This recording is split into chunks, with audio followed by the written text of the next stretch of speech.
दोस्तों, हम में से काफ़ी सारे लोगों को इन्वेस्टिंग तो करनी है, लेकिन हमारे पास इसके लिए इनफ नॉलेज नहीं होता। हम अपने इमोशन को कंट्रोल नहीं कर पाते और अक्सर गलत डिसीजन ले लेते हैं, या फिर हम अपने जॉब, फैमिली और पर्सनल लाइफ में इतने बिजी हैं कि हमें स्टॉक मार्केट चेक करने का टाइम ही नहीं मिलता। इस केस में एसआईपी आपकी हेल्प कर सकती है।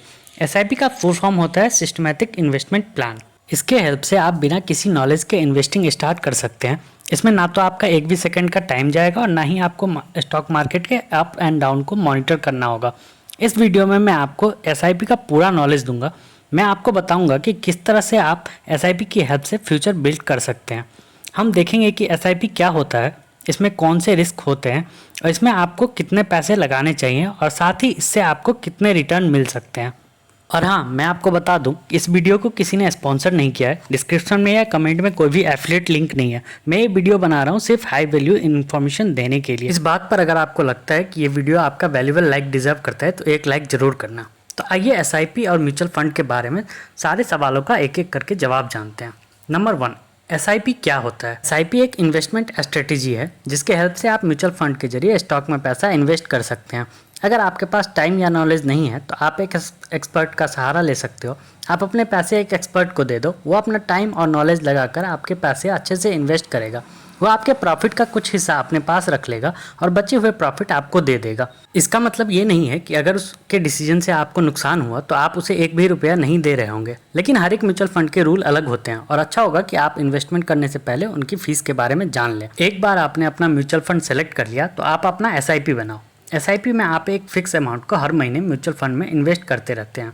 मान लो कि आप 5,000 की एसआईपी करना चाहते हो तो आप अपने अकाउंट में ऑटो डेबिट लगा सकते हो, जिससे हर महीने आपके अकाउंट से 5,000 रुपये कट के एसआईपी में ऑटोमेटिकली इन्वेस्ट होते रहेंगे। एक बार आपने अपना एसआईपी सेट कर दिया तो आप उसे भूल जाओ। अब वो हर महीने आपके अकाउंट से डेबिट होता रहेगा और आराम से आप अपने जॉब में, अपने बिजनेस में या फिर पढ़ाई पर फोकस कर सकते हो। नंबर 2, कौन सा म्यूचुअल फंड बेस्ट होता है? म्यूचुअल फंड दो तरह के होते हैं, एक्टिवली मैनेज्ड फंड और पैसिवली मैनेज्ड फंड। जैसा कि आप नाम से ही समझ गए होंगे, एक्टिवली मैनेज्ड फंड्स में एक एक्सपर्ट लगातार अपनी नॉलेज और मार्केट के मूवमेंट के हिसाब से इन्वेस्ट करता रहता है। दूसरी तरफ पैसिवली मैनेज्ड म्यूचुअल फंड में आप पैसे लगाकर भूल जाते हो और उसे 10-15 साल के बाद ही निकालते हो। पैसिवली मैनेज्ड म्यूचुअल फंड को इंडेक्स फंड भी कहा जाता है। इन म्यूचुअल फंड में आप देश के टॉप 50 कंपनी में पैसे लगाते हो। आप ये एज्यूम करके चलते हो कि किसी भी कंट्री के टॉप 50 कंपनी लॉन्ग टर्म में अच्छा परफॉर्म करेंगी ही। इंडिया के इंडेक्स को निफ्टी 50 कहा जाता है। यहाँ पर आपको लग रहा होगा कि एक्टिवली फंड्स बेटर होते हैं क्योंकि उसमें एक्सपर्ट हमेशा काम करते रहते हैं। ज़्यादा काम करने की वजह से उन्हें रिटर्न्स भी अच्छा मिलता होगा, लेकिन ऐसा बिल्कुल नहीं है। शॉर्ट टर्म में ऐसा हो सकता है कि एक्टिवली मैनेज म्यूचुअल फंड ज़्यादा प्रॉफिट कमा रहे हों, लेकिन लॉन्ग टर्म में पैसिवली मैनेज म्यूचुअल फंड को बीट नहीं कर पाते हैं। एक स्टडी में पाया गया है कि पिछले 20 सालों में 85% actively manage mutual fund index fund को बीट नहीं कर पाए। इसका मतलब ये है कि आप इंडिया के टॉप 50 कंपनी में पैसा लगाकर उसे 20 सालों के लिए छोड़ दो। दूसरी तरफ एक्टिवली मैनेज म्यूचुअल फंड में 20 सालों के लिए पैसा लगाते रहो। इसके चांस बहुत ज़्यादा हैं कि आपको पहले केस में ज़्यादा प्रॉफिट मिलेंगे।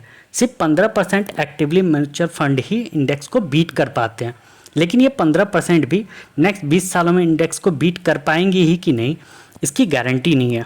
इनफैक्ट वॉरेन बफेट खुद कहते हैं कि अगर उन्हें अपनी इन्वेस्टमेंट जर्नी फिर से शुरू करनी होगी तो इंडेक्स फंड के साथ ही करेंगे। नंबर 3, एसआईपी के हेल्प से आपको कितने रिटर्न मिल सकते हैं? ये 3 मेन फैक्टर पे डिपेंड करता है। ए, आप कितने रुपए मार्केट में लगाते हो। आप जितने ज़्यादा पैसे मार्केट में लगाओगे आपको उतना ज़्यादा रिटर्न मिलेगा। बी, आप कितने टाइम तक पैसे मार्केट में लगाते हो। एक बार पैसा लगाकर उसे एक हफ्ते में ही निकाल लेने से आपको कोई खास रिटर्न नहीं मिलने वाला। दूसरी तरफ अगर आप 20 साल तक हर महीने एसआईपी भरते रहते हो तो आपको अच्छे खासे रिटर्न मिल सकते हैं। जी, मार्केट की कंडीशन कैसी है? अनफॉर्चुनेटली इसे कंट्रोल करने के लिए आप कुछ नहीं कर सकते। आपके कंट्रोल में ये है कि आप कितने पैसे लगाते हो और कितने टाइम के लिए लगाते हो और किस फंड में लगाते हो। अगर ये तीनों चीज़ें अच्छी हैं तो आपके रिस्क काफ़ी हद तक कम हो जाते हैं, लेकिन वो जीरो नहीं होते। मार्केट कंडीशन हमेशा फ्लक्चुएट करती रहती हैं और इस वजह से आप जो भी पैसा लगाओगे उसे खोने का एक रिस्क हमेशा बना रहेगा। लेकिन अगर आप लॉन्ग टर्म तक इन्वेस्ट करते रहते हो तो आपका रिस्क नियर टू जीरो हो जाता है। अब मान लो आप 5,000 की एसआईपी करते हो और आपको हर साल 12% के रिटर्न मिलते हो, तो ऐसे में 20 साल में आपको कितने रिटर्न मिलेंगे? इसे कैलकुलेट करने के लिए आप एक एसआईपी कैलकुलेटर यूज़ कर सकते हो। गूगल पर जाके इसको सर्च कर लो, यह आपको आसानी से मिल जाएगा। अगर मैं हर महीने 5,000 की एसआईपी के थ्रू इन्वेस्ट करता रहूँगा तो 20 साल के बाद मैं 12 लाख इन्वेस्ट कर चुका हूँगा। इस पे मुझे टोटल रिटर्न्स लगभग 38 लाख के मिलेंगे। इसका मतलब ये है कि मेरे 12 लाख के अमाउंट बढ़कर 50 लाख के लगभग हो चुका होगा। तो अब आइए इन सारी वैल्यूज़ को हम सिर्फ 20% इंक्रीज़ कर देते हैं। मान लो आप 5,000 की एसआईपी की जगह 6,000 हर महीने इन्वेस्ट करते हो।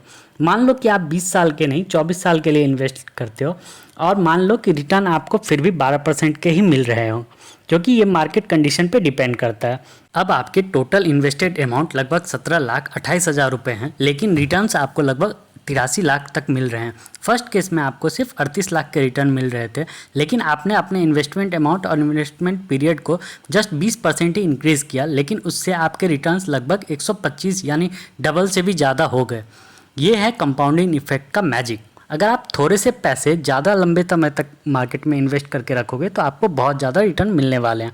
नंबर 4, एसआईपी में इन्वेस्ट करने से पहले आपको कौन सी बातों का ध्यान रखना चाहिए। जैसा कि हमने पहले देखा, एसआईपी में आप ज़्यादा पैसे ज़्यादा टाइम तक इन्वेस्ट करके रखोगे तो आपको ज़्यादा प्रॉफिट होगा, लेकिन आपको ये जानना होगा कि टाइम पैसे से ज़्यादा इंपॉर्टेंट होता है। मतलब आप थोड़े से पैसे ज़्यादा टाइम के लिए लगाओगे तो आपको अच्छे प्रॉफिट्स मिलेंगे, लेकिन अगर आप बहुत सारे पैसे थोड़े से टाइम के लिए लगाओगे तो इससे आपको कोई खास फ़ायदा नहीं होगा। मैंने अपने दोस्तों की एसआईपी ज़बरदस्ती शुरू करवाई कि यार तुम शुरू करो, 20 साल बाद दुआएं दोगे। तो मैं आपको भी कह रहा हूँ कि अगर आप 500 रुपये से शुरू कर सकते हो ना, तो 500 रुपये से शुरू कर दो। अगले साल उसे 10% से बढ़ाकर 550 कर देना, लेकिन शुरू तो करो। 20 साल बाद आप भी मुझे दुआएं दोगे। जितनी यंग एज में आप एसआईपी करना शुरू कर दोगे, उतनी जल्दी आप फाइनेंशियली फ्री हो जाओगे और ज़िंदगी भर सिर्फ पैसे के पीछे ही नहीं लगे रहोगे। ज़िंदगी एंजॉय करने का भी टाइम मिलेगा, घूमने फिरने का टाइम मिलेगा, फैमिली के लिए टाइम मिलेगा। तो start as early as possible, और इसके साथ ही आप अपना एक इमरजेंसी फंड भी तैयार करते रहो। ये बहुत ज़रूरी है। अपने 6 महीने के एक्सपेंसेस कैश में अपने पास रखो। अगर कल आपके घर में किसी की तबीयत खराब हो जाती है, या आपको आपके जॉब से निकाल दिया जाता है, या फिर आपके बिजनेस में लॉस होने लगे, तो कम से कम 6 महीने के लिए आप सिक्योर रहोगे। ऐसे में आपको मार्केट से पैसे निकालने की ज़रूरत नहीं होगी और किसी से उधार मांगने की भी ज़रूरत नहीं होगी। अगर आप अपने सारे पैसे लगा दोगे और कल को आपको ज़रूरत पड़ी तो आप मार्केट से पैसे फिर से निकाल लोगे, और इससे हो सकता है कि आपको लॉस ही हो। दूसरा ये कि आप रिस्क को समझ के ही पैसे इन्वेस्ट करो। रिस्क लेने में कोई स्मार्टनेस नहीं है, इसमें कोई बहादुरी की बात नहीं है। रिस्क बेवकूफ़ लोग लेते हैं, स्मार्ट इन्वेस्टर कैलकुलेटेड रिस्क लेते हैं। उन्हें पता होता है कि अगर उनका लॉस होगा तो सिर्फ 100 रुपये होगा, लेकिन प्रॉफिट होगा तो 1000 रुपये का होगा। इसीलिए आप किसी भी म्यूचुअल फंड में इन्वेस्ट करने से पहले उसके पोर्टफोलियो में जाके देख लो कि वो कौन सी कंपनी में पैसे लगा रहे हैं, आप उन कंपनीज पे ट्रस्ट करते हो कि नहीं, वो कितनी फ़ीस ले रहे हैं, और फंड मैनेजर का रिकॉर्ड कैसा है। नंबर 5, लमसम या एसआईपी। हमने अभी सारे एग्जाम्पल्स में देखा, अगर आप 5,000 हर महीने 20 साल तक इन्वेस्ट करोगे तो आप टोटल 12 लाख इन्वेस्ट करोगे। मान लो कि आपके पास इस टाइम 12 लाख कैश में है या बैंक में पड़े हुए हैं, तो क्या आपको फिर भी हर महीने 5,000 इन्वेस्ट करने चाहिए, या फिर आपको सारे पैसे एक साथ मार्केट में लगा देने चाहिए। सारे पैसे को एक साथ लगाने वाली स्ट्रैटेजी को हम लमसम इन्वेस्टमेंट कहते हैं। इस स्ट्रैटेजी से आपको तभी प्रॉफिट हो सकता है जब मार्केट ओवरली अंडर वैल्यूड हो। अगर इकोनॉमी क्रैश कर रही है, जैसे कि 2020 के कोविड लॉकडाउन में हुआ था, तब सारी अच्छी कंपनीज 50% से ज़्यादा पर ड्रॉप कर गई थी। तब लमसम इन्वेस्टमेंट करने का अच्छा टाइम था। मैंने भी किए थे और बहुत अच्छे रिटर्न्स भी बनाए।